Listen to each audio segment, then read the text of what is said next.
Ramzan special में आज बनेगी इफ्तार के लिए क्रिस्पी खस्ता मज़ेदार आलू की पैटीज। बेकरी से कई गुना बेहतर, कई गुना सस्ती, ओवन और पफ पेस्ट्री के बगैर ये मज़ेदार आलू की पैटीज फ्राई किए बगैर बहुत ही सिंपल तरीके से इतनी खस्ता, इतनी मज़ेदार आलू की पैटीज घर पर कैसे बनती हैं, चलिए देखते हैं। बिस्मिल्लाहिर्रहमानिर्रहीम। अस्सलाम वालेकुम, मैं हूँ इरम। कुकिंग बाइट्स में आपको वेलकम करती हूँ। क्रिस्पी आलू की पैटीज बनाने के लिए सबसे पहले बाउल में शामिल करेंगे 1/3 कप के बराबर दूध। आलू पैटीज के लिए आपने नीम गर्म दूध का इस्तेमाल करना है। इसमें शामिल करेंगे एक अंडे की सफेदी। एक अंडा तोड़कर एग व्हाइट और एग योक को अलग करेंगे। एग व्हाइट शामिल करने के बाद इसमें शामिल करेंगे 3 table spoon cooking oil, half table spoon नमक डालकर इन सब चीज़ों को अच्छी तरह से बीट करेंगे। थोड़ी देर बीट करने के बाद अब इसमें शामिल करेंगे 1 कप मैदा। पैटीज के डो में मैदा आपने छान कर इस्तेमाल करना है। मैदा डालने के बाद इस तरह से इसको मिक्स करेंगे। जब 1 कप अच्छी तरह से मिक्स हो जाए तो दूसरा कप मैदा भी इसमें शामिल करेंगे। टोटल 2 कप मैदे का इस्तेमाल करेंगे। अब मैदे को मिक्स करते हुए पैटीज की डो तैयार करेंगे। डो आपने दरमियानी सी रखनी है, मीडियम सॉफ्ट डो बनाएंगे। डो ना ज़्यादा सख्त होनी चाहिए ना नरम। डो को इकट्ठा करके थोड़ी देर नीट करेंगे ताकि ये बहुत ज़्यादा स्मूथ हो जाए। अच्छी तरह से नीट करने के बाद डो को ऊपर से ऑयल लगाकर ग्रीस करेंगे ताकि सरफेस इसका ड्राई ना हो। तकरीबन 10 मिनट के लिए कवर करके इसको रेस्ट देंगे। डो सेट हो जाए तो काउंटर टॉप पर अच्छी सी मैदे की डस्टिंग करने के बाद अब इस पेड़े को बेलेंगे। एक ही बड़े साइज़ का पेड़ा बनाएंगे। रोटी की तरह इसको बेलेंगे। हर जगह किनारों से आपने इसको पतला सा बेलना है। रोटी को बेलने के बाद अब इसके ऊपर घी अप्लाई करेंगे। हर जगह किनारों तक आपने इसके ऊपर मेल्टेड घी लगाना है। बहुत ज़्यादा खस्ता और क्रिस्पी पैटीज बनाने के लिए आपने पैटीज के लिए घी का इस्तेमाल करना है। घी को आपने ज़्यादा क्वांटिटी में लगाना है। किनारों तक अच्छी तरह से घी लगाएंगे। अब घी लगाने के बाद रोटी को फोल्ड करेंगे। इस तरह से दोनों किनारों से अंदर की तरफ आपने इनको फोल्ड करना है। किनारों से इनको अच्छी तरह से लॉक करेंगे ताकि घी इसमें से बाहर ना निकले। इसी तरीके से दोनों साइडों के किनारों को लॉक करने के बाद अब हल्का हल्का इसके ऊपर बेलन चलाएंगे। ज़्यादा आपने प्रेशर नहीं देना, बस हल्के हाथों से इसको बेलना है। बेलन चलाने के बाद अब इस हिस्से पर भी आपने घी अप्लाई करना है। हाथ से अच्छी तरह से फैलाकर खूब सारा घी आपने यहाँ पर लगाना है। दोनों एजेस से इस तरह से अंदर की तरफ फोल्ड करते हुए इसका एक स्क्वायर शेप का पेड़ा बनाएंगे। क्लिंग रैप से, शॉपिंग बैग से या फिर किसी भी शीट के अंदर डालकर इसको रैप करेंगे। अच्छी तरह से आपने इसको कवर करना है ताकि इसको एयर ना लगे। कवर करके 15 मिनट के लिए इस पेड़े को किचन काउंटर पर रखेंगे। अगर गर्मी का मौसम है तो आपने इसको फ्रीजर में रखना है। अब आलू पैटीज की स्टफिंग बनाने के लिए सबसे पहले पैन में शामिल करेंगे 2 table spoon cooking oil. Cooking oil गर्म होने के बाद इसमें हाफ टेबल स्पून साबुत सफ़ेद जीरा डालकर इसको फ्राई करेंगे। हल्का सा स्लो फ्लेम पर जीरे को क्रैकल करने के बाद इसमें शामिल करेंगे एक छोटे साइज़ की बारीक कट चॉप की प्याज डालकर इसको सौटे करेंगे। प्याज को आपने ज़्यादा फ्राई नहीं करना, हल्की सी ये प्याज सॉफ्ट हो जाए और कलर इसका चेंज हो जाए, इतना ही इसको फ्राई करेंगे। प्याज फ्राई होने के बाद अदरक का हाफ इंच का टुकड़ा, इसके अलावा 2 बारीक चॉप की हुई हरी मिर्चें शामिल करेंगे।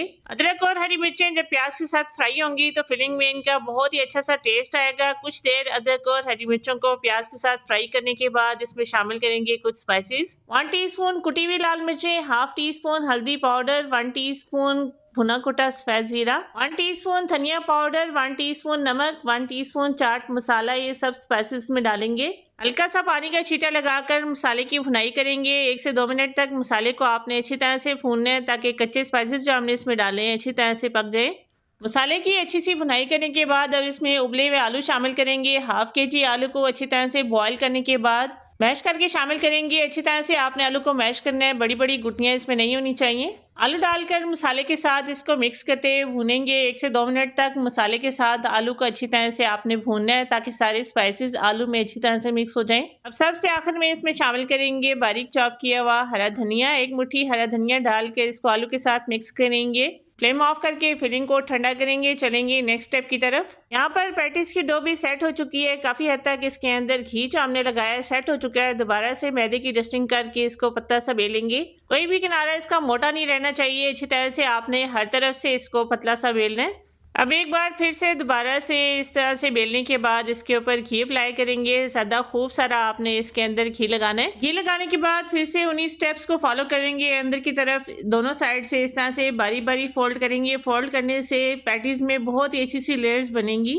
अब कुछ इस तरह से लंबाई के रुख में इसको दोबारा से रोल करेंगे। चौड़ाई के रुख में भी आपने इस बार इसको बेलना है। चौड़ाई के रुख में इसको बेलेंगे। पतला सा आपने इसको बेलना है, जितना पतला आप इसको कर सकते हैं। चौड़ाई के रुख में भी इस तरह से दोबारा से इसको पतला सा करेंगे।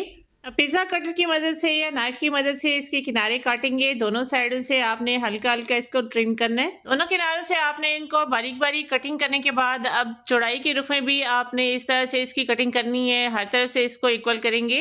अब सेंटर में इस डो को आपने 2 पार्ट्स में डिवाइड करना है। अब इस डो की पैटीज की शेप में कटिंग करेंगे। इस तरह से आपने इसके छोटे-छोटे स्क्वायर्स बनाने हैं। तो नहीं है कि आपके पास कटिंग के लिए पिज़्ज़ा कटर ही हो, आप छुरी की मदद से भी इसकी बहुत ही आसानी से कटिंग कर सकते हैं। कटिंग के बाद अब इनमें फिलिंग करेंगे। 2 टेबल स्पून के बराबर आपने इनमें आलू की फिलिंग करनी है। और ये देखें बार-बार फोल्डिंग करने से कितनी अच्छी सी पैटीज में लेयर्स बनी है। फिलिंग के बाद बहुत ही आसानी से इसकी शेप बनाएंगे। इस तरह से एक किनारे को लेकर ऑपोजिट साइड के किनारे पर आपने इसको अच्छी तरह से बंद करना है। जो साइडों से आपको फिलिंग नजर आ रही है यही इस पैटीज की खास बात है। इसी से ये पैटीज और भी ज्यादा खूबसूरत लगेंगी। अब इसी तरीके से सारी पैटीज को बंद करने के बाद बेकिंग ट्रे में बेक करने के लिए लगाएंगे। बटर पेपर लगाने के बाद आपने पैटीज को इस तरह से अरेंज करना है। पैटीज को और भी ज्यादा खूबसूरत बनाने के लिए एक अंडे की जर्दी को अच्छी तरह से फेंटने के बाद अप्लाई करेंगे। आप चाहें तो अंडा ना भी लगाएं, लेकिन अंडा लगाने के बाद जब ये बेक होंगी तो दिखने में और भी ज्यादा ये खूबसूरत लगेंगी। पैटीज को चाहें तो आप फ्राई भी कर सकते हैं, लेकिन आज हम पैटीज को बेक करेंगे। इस तरह से पतीले को आपने 15 मिनट पहले अच्छी तरह से गर्म करना है। बेकिंग ट्रे को हाइट देने के लिए कोई भी स्टैंड या स्टील का बर्तन आपने इस तरह से रखना है। बेकिंग ट्रे इसके ऊपर रखेंगे। फ्लेम को बिल्कुल स्लो रखेंगे। कपड़े का दम लगाएंगे। 35 मिनट के लिए पैटीज को बेक करेंगे। माशाल्लाह बहुत ही कम टाइम में बहुत ही आसान तरीके से मज़ेदार आलू की ये पैटीज। अभी से इस वीडियो को सेव कर लें। रमज़ान में ये पैटीज बनाएं, इंशाल्लाह सबको बहुत ज़्यादा पसंद आएंगी। अंदर से टेस्टी, ऊपर से सुपर क्रिस्पी मज़ेदार आलू की ये पैटीज़ आप भी ट्राई ज़रूर कीजिएगा। कमेंट करके मुझे बताइएगा कि आलू की ये पैटीज़ आपसे कैसी बनी। यहाँ पर अपने व्यूअर्स, अपनी प्यारी बहनों से रिक्वेस्ट करूँगी, रेसिपीज़ ऐसी भी अच्छी लगे तो लाइक ज़रूर कीजिएगा। चैनल पर नए हैं या पहली बार आए हैं सब्सक्राइब कर लीजिए। जज़ाकल्लाह। सो मिलते हैं अगली वीडियो में एक और नई अमेजिंग रेसिपी के साथ। तब तक के लिए अल्लाह हाफिज़।